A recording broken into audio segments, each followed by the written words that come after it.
Welcome back if you're joining us from the previous session. On behalf of IIFL Home Finance, I am pleased to welcome you to the second Awas Par Samvad session being conducted in association with the Ministry of Housing and Urban Affairs. Our co-host for this session is Sushant University, Gurugram, for which we thank Professor Preetha Ravishri.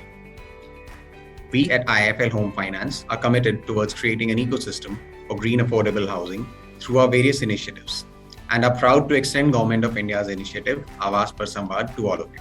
So first off, a quick round of introductions. Our first panelist is Ms. Preetha Ravishri. Professor Ravishri is an architect cum planner with more than 2 decades of experience and a specialization in affordable housing. Our second panelist today is Mr. Uday Bhanu Patnaik.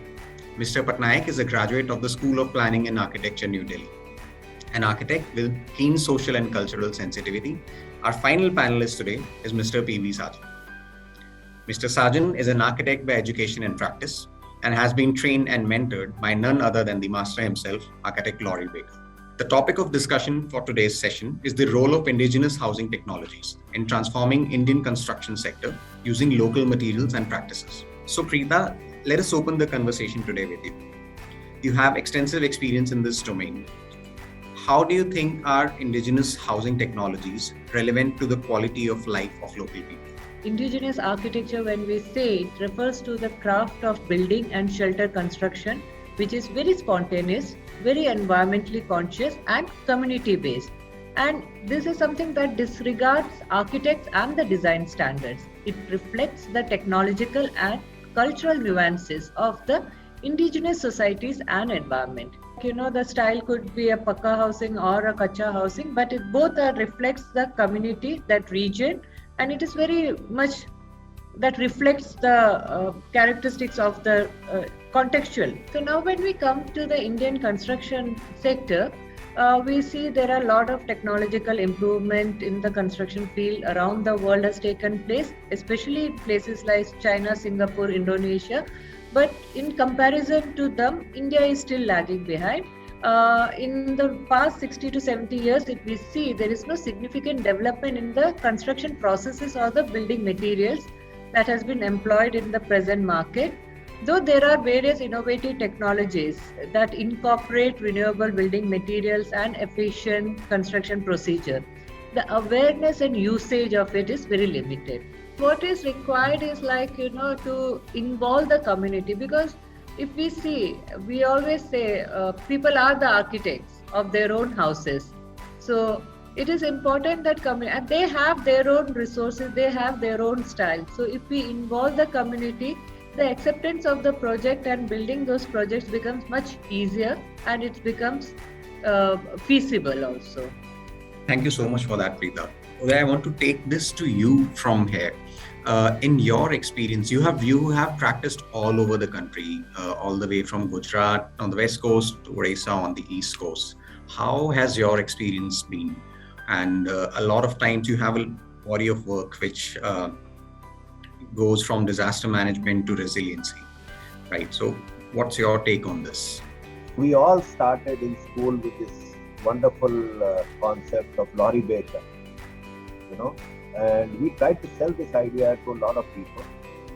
We tried to do things, and ultimately we finally managed to actually, it's not what people wanted. Most people didn't want it here among our clients. We never really worked in villages or in the housing sector as such, but wherever we worked, people had a lot of aspirational needs which they thought could not be met with affordable housing, or what they perceive to be affordable housing. We need something which is an all-weather building, number one, and we need water and sanitation. These are the 3 things that we require. So basically what we did was we built 2-story schools, that is schools on stilts, but all RCC buildings. Okay?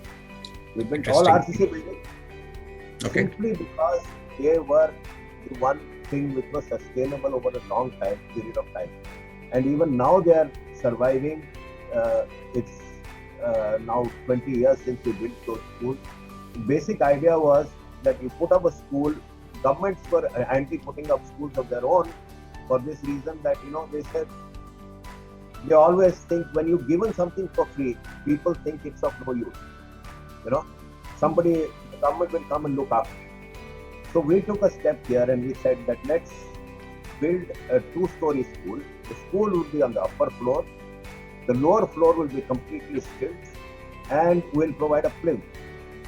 And the lower floor would be given free of charge to the village panchayat. And let them use it for anything, health camps, holding a function or a theatre, whatever.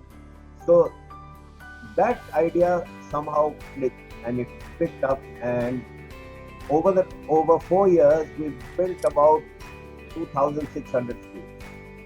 The largest schools that we built, about 300 high schools that we put up, 360 odd high schools that we put up, they were all built with some of Laurie Baker techniques, like the roofs were all pillar slabs and things like that. In Delhi, when we tried to use pillar slabs, we found that tiles and other things are little difficult to come by, and people were not very happy with using RBC. Now, when we look at what is indigenous technologies, if you give me just a minute or two, right. In Bhuj, we built the first base isolated building in India. And it is the largest base isolated hospital in the world because it has 360 dead rubber bearings on which this building stands. And that's the building which is now being covered under by Discovery. But it is amazing that, we developed the entire technology, how to build this building. It's a completely prefabricated building. All the components are prefabricated and brought and put in place. And you have had so much of experience. You've built thousands of buildings in local and vernacular materials. How do you, what are the biggest challenges that you have faced so far? We have been hearing a lot of about this, from the different panelists that we have had, that the aspirational value that vernacular architecture has, or rather vernacular architecture is unable to meet that aspirational value that people have from owning their own houses. Have you faced something like this in your experience? The role of indigenous technology, or bring back our indigenous technology to our construction sector, the main important point is this: our impact of building industry to our climate, mainly climate. All of us are aware of global warming and climate change. Because of climate change, we are suffering. All of you know about the great flood happened in Kerala in 2018 and Right. 19. It is also, and we did not heard about a cyclone before. We had cyclone in 2018 in Kerala, Oki, and killed many people also. And it is all because of climate change. And the main reason for climate change is our greenhouse gas emissions. And our building industry is responsible for nearly 40% of carbon emission. And all of us, including our IGBC and all people, are talking about reduction of energy use inside the building. And they are not at all talking about, while we are making the building, how to reduce the use of energy. There lies the real truth. Because when we make these buildings, we are spending lots and lots of energy for making cement. Or, for instance, we can put it in another way. If you take in a global data, the 5% of cement production, of 5% of carbon dioxide production, is because of manufacturing of cement. Nobody is willing to hear that, not even hear that. And cement, for 1 kg of cement, for making 1 kg of cement, we require 4.6 megajoule of energy. But the same way as architect Uday Bhanu said, like the way the people using aluminum composite sheets.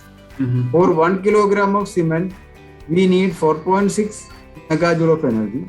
But 1 kilogram of aluminum, we require 170 megajoule of energy. For making 1 kilogram of aluminum, 170 megajoule of energy. That is the truth. With that material, our architects and engineers and big companies are making use for this aluminum composite panels. And that is actually an aluminum composite panel. Because of its composite, as a composite panel, we cannot even recycle it. That will become a dead material after the demolition. That will become a huge waste, like the plastic. How we are handling the plastic these days. Similarly, that is going to be a disaster for the earth. That aluminum composite panels. That is there lies the importance of using indigenous materials and indigenous technology for our building construction.